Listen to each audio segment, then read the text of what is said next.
We're in conversation with Thomas Schäfer, the global CEO of the Volkswagen brand, who's come to India, I think, after over a decade. Mr. Schäfer, welcome to India. Thank you. Obviously, your coming here means there are big things happening for your brand. But before that, just very quickly, we were talking just on the sidelines. You've seen a lot of change after 10 years. So just your immediate impressions. Obviously, you know how the car market is, but clearly a lot happening in this market. Yeah, I'm very excited to be back. As I said, it's been over a decade. And even coming in, landing in Mumbai airport and coming here to the hotel with these beautiful streets, super fast, very exciting. And we can see the market dynamics has changed totally. Lots of focus on automotive, lots of new players. Very exciting times for India. Right. And, obviously, you've been having some challenging times globally, to put it mildly. But, when you have these global challenges, where does a market like India fit in your priority list? One would imagine, you would be going to put out certain fires somewhere in other markets, and maybe a small market like India might not have a priority. So just to get your sense of, where India fits really in Volkswagen's scale of things. So globally, we see almost like a decoupling. No? You have a geopolitical situation that the old business model that everything is focused on Europe and then you export to other markets is long gone. At the same time, you have a very different dynamic in China, one of the US that is putting in import duties, and of Europe under certain attacks. So in that game, you have to change your business model, you have to adapt it. And that's what we're busy doing. That's what goes through the media.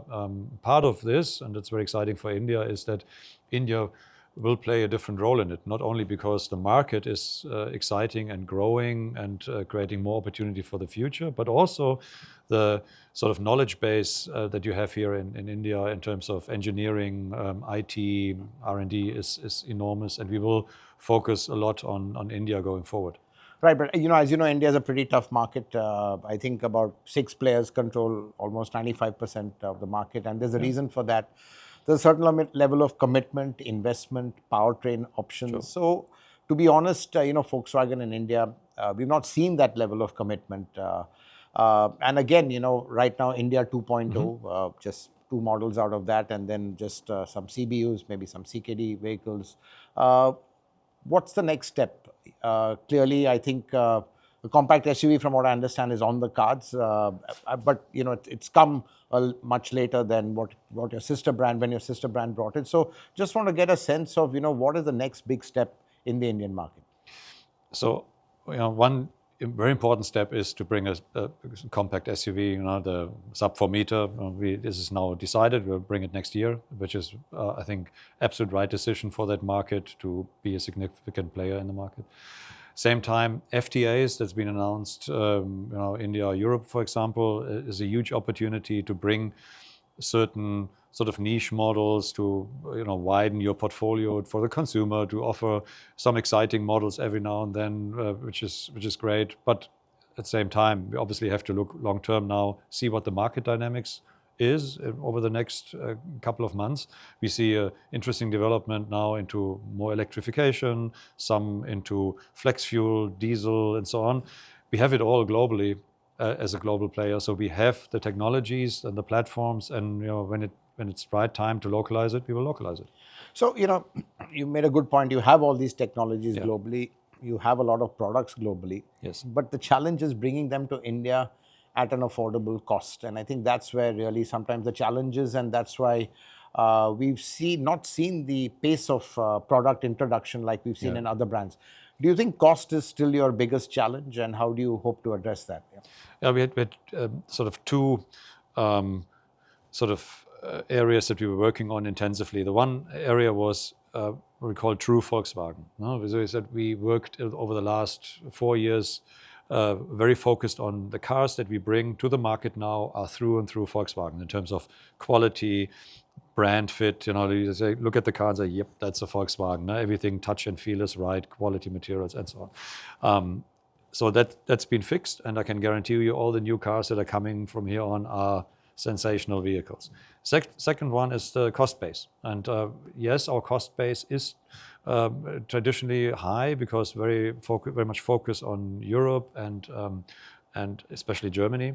Part of the programs that's been in the media over the last especially 2 years has been reducing our cost base, developing more in more cost-efficient places like in India, very much, but also shifting production from high-cost locations into lower-cost locations. So cost base is important, and we're doing everything in a very streamlined project to bring down the cost base.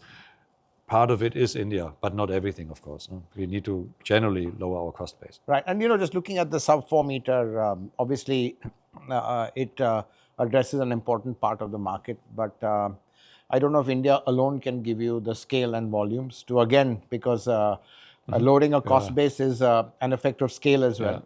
Yeah. Would you be looking at exports for that? Do you see any export potential for that kind of product? Yeah, I mean, funnily enough, we've exported very significantly from India over the past Mexico, years. Yeah. No? Over 40 countries from India have been delivered, and Mexico is one great example. Mexico is also an automotive nation. They export significantly. Still, they import cars from India, and both benefit from it. So the export is an important part of our business, and we will obviously strengthen that going forward. Absolutely, yeah. Right, and I just want to touch upon your powertrain strategy, because I think clearly in India, you're just petrol only right now, and we've seen the market evolving. CNG is taking a big, let's say, a big market share. Diesel is still there, whilst a lot of you all have exited from it. BEVs are coming in. So right now, being just petrol only, obviously that limits your growth and scale. So in terms of powertrain, I just want to understand what your strategy is. Would we see perhaps in bigger SUVs even looking at diesel again? Because clearly there still is a strong appetite for that, especially at the higher end. And of course, the question everyone asks, BEVs, because clearly I think this is important from a CAFE standpoint, and we've seen the growth in the Indian market as well in the last few months. BEVs have really spiked. Yep. Yeah, that's what I said earlier. It's an interesting dynamics at the moment. So what is clear is in the long run, there will be strong electrification, especially also in India. I mean, we see it now accelerating tremendously in Europe, even where a lot of people said it will be just the Scandinavian countries and the rest will lag behind. And not so much. So you see it accelerating, probably driven by the conflict in the Middle East and so on, the oil situation. But it is accelerating. Same time. Question is, what are we doing until then? What is the best strategy to address? Good is that we have it all somewhere. Now we have flex fuel super strong in South America for years. We have CNG, we've got diesel, we've got petrol, and BEV and hybrids. It's all there. The question is, how do you orchestrate it to the best and most profitable way? And the dynamics in India and the market shift has been quite significant, even in the last couple of months. So to be honest, we haven't concluded our planning on that, but good again is that we have it and we can deploy it if and when it is the right situation. Right. And last question, Mr. Schäfer, is, obviously a lot you can do, but to be honest, a lot depends on investment. Yeah. And suddenly we've seen a freeze on investment in India in a big way. I mean, you might get your CBUs in and small investments for that. Sense one gets is that, after, being a little, to be honest, stung by a lot of deep losses earlier, there's a little bit, from the finance guys, a little bit of a squeeze on investment. Would it come in? Would you have to look at other alternatives for investment? Because I think without investment, to really scale up and grow is a challenge. So just the thought on, how are you going to find the money to get the new products in at a scale? Yeah, but we didn't take the investment off the table. What we do at the moment is a global exercise to look at our total investments globally in all sort of products and facilities and all that. And we traditionally have invested a little bit too much. So we need to trim this to the market realities. But that's more on the global side, less on sort of international, and especially not in growth markets. So it's definitely on the table. The question is, for what?